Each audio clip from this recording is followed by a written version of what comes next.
Immediately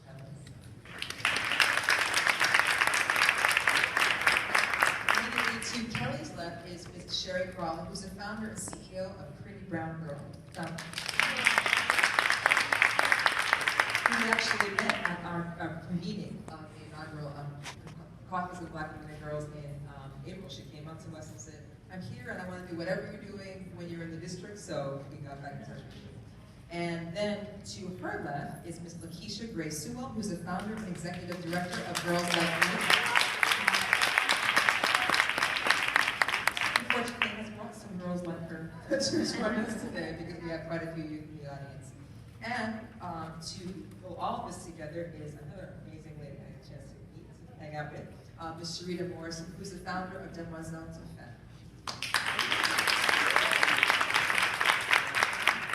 The Demoiselles de Femme, which is French for Young Ladies to Women, is a nonprofit organization with a rich history providing community-based programs to girls in the far south side of Chicago as well as in the south suburbs. And the mission of Demoiselles de Femme is to provide holistic services, education, instruction, and training to assist adolescent girls in the successful transition to womanhood. So without further ado, I'm going to turn it over to Ms. Sharita. All right? Well, good afternoon. Good afternoon. My speech teacher from Limblom Technical High School said to us, when your mic seems like it's a little low, you have to learn how to project your voice. Stand in front of our class at Limblom and say, "I am not yelling. I am projecting my voice." That is what we're going to do here today because that's what media does. Media projects a voice. Now, whether or not it's the voice that you want projected is what we're here to analyze today.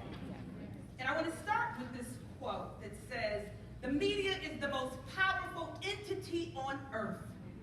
They have the power to make the innocent guilty and to make the guilty innocent. And that's power because they control the minds of the masses." Quote Malcolm X. So, I know most of these ladies up here on the panel. Extensive laborers in the vineyard working with girls, representing, trying to create new trajectories around media, health, education for the lives of girls. But I want to start at about 3 years ago, Essence conducted research on stereotypical images of African American women in the media. And they found that negative imagery of Black women appears twice as often as positive depictions, such as we know her, the angry woman, she has to have a role. The baby's mama, she's featured. And one of the starring roles with all of the glitz and glamour is the gold digger and the video vixen. We know them well. But my question and my first question to the panel, and please interject your work as you talk about it, but you all know me. And at the end of the day, we have to do something. And so we want to come up with a charge for each of us around media by the time we end this panel. And so the question is, in this day and time when diversity of the Black woman is just as colorful as this pashmina, why is the negative imagery still outweighing the positives? And Lakeisha, this is your work. This is media. You are the media guru when it comes around girls like me. So why is the negative imagery still so loud? So what we have to understand first and foremost is that media literacy is just as important as economic literacy, as literacy and comprehension, because what we know, especially for this generation, is that their primary messages come visually, right? They get most of their messages through media and through the digital landscape. So first and foremost, one of the questions that come with media literacy is, why is this message being delivered? The second is, who is delivering the message?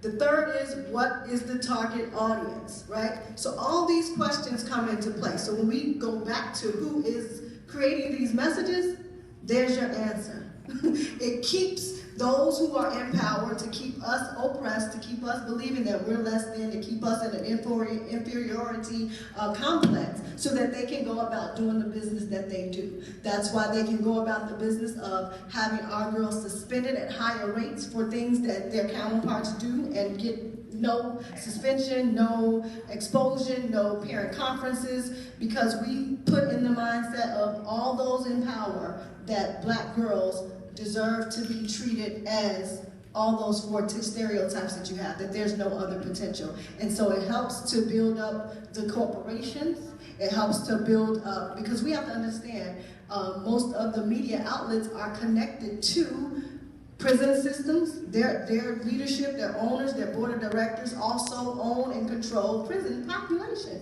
So we have to understand the connection. And I know a lot of people moved out of the room, you know, when the real adult conversations were happening. But this is the conversation that informs all of those things prior to. And we have to understand that that is why the images and the messages keep being perpetuated. And for anybody that has ever heard me on my soapbox, and I'm gonna throw this next question to you all, I've always said that girls are the birth canal to our community. Right. They're the birth canal. You want to see a healthy community, you raise a healthy girl. Right. You gonna pay for her now, or you gonna pay for her later. You choose which time you want to pay for her. But what we need are more midwives. We need more midwives. So who's gonna be the media midwife to help push out what we need to see? To say, come on and push, to come on and say to this young lady, don't get deterred, don't take your clothes off. Because that's what they're telling you need to do. Where's the midwife to push her, to grow with her, to journey with her? We need midwives in education and in health. And so my question to you all is, how do we get women, adult women, to step into those midwife roles? And then how do we prepare them to then birth what we want to see? So Girls Like Me is hosting, because Kelly and I have talked about this. Sharita is the godmother of Girls Program. I just want y'all to know that we all here. So we talked about this in SCUD. Kelly and I have had this conversation as well. And the problem that we often see is that we have our girls with us for X amount of hours, and if it's after school, it's not even 2 hours really, right? And they go back home and we teach them these tools, we teach these affirmations, we teach this behavior, we get them to have this culture, right? And they leave us and they go back home to the B word, to father not missing, to no food, to whatever it is. And it's not all tragic, I'm not gonna say that because I take my daughter home with me and it's good. But I still know that media is still training her, even above my voice. So what we're doing in October is hosting a program called Raising Black Girl Magic. Because too many of us adult women have these magical gifts in our hands, and we're not equipped to give them to help them bloom. We're not equipped to help them to really go after their talents, to make the sacrifices, the selfish sacrifices so that our daughters can have. You know, Gabby Douglas's mother had to give up herself as a mother, send her off to somewhere else. Are you willing to say, I'm not the one to bring out the best in my child, I gotta give you to somebody else? Can you be courageous enough? Can you be selfless enough to say that? Can you be selfless enough to say that Demoiselle to Film is doing more for my child than me and all my sisters and grandma can do? Can you do it? Will you do it? Can you acknowledge your child is doing more than you ever dreamed of doing and not be jealous or envious of your child and allow them to blossom? Can you say that I know I don't have money for this program or this school or whatever, but I am going to go out here, beg, plead, sell, whatever I have to do, find my own enterprise so I can send my child so that they can be developed with the talent? So many of us answer no. We don't say it out loud, but our actions show that our answer is no. And so we're hosting on October night a night of Black Girl Magic, Sharita, for that very purpose. We want Black women and their daughters at the table to hear from one another the challenges that we have as mother and daughter, but also the village mentality that we must have, the action steps that we must have to get our daughters to be the Black Girl Magic that we claim for them to be.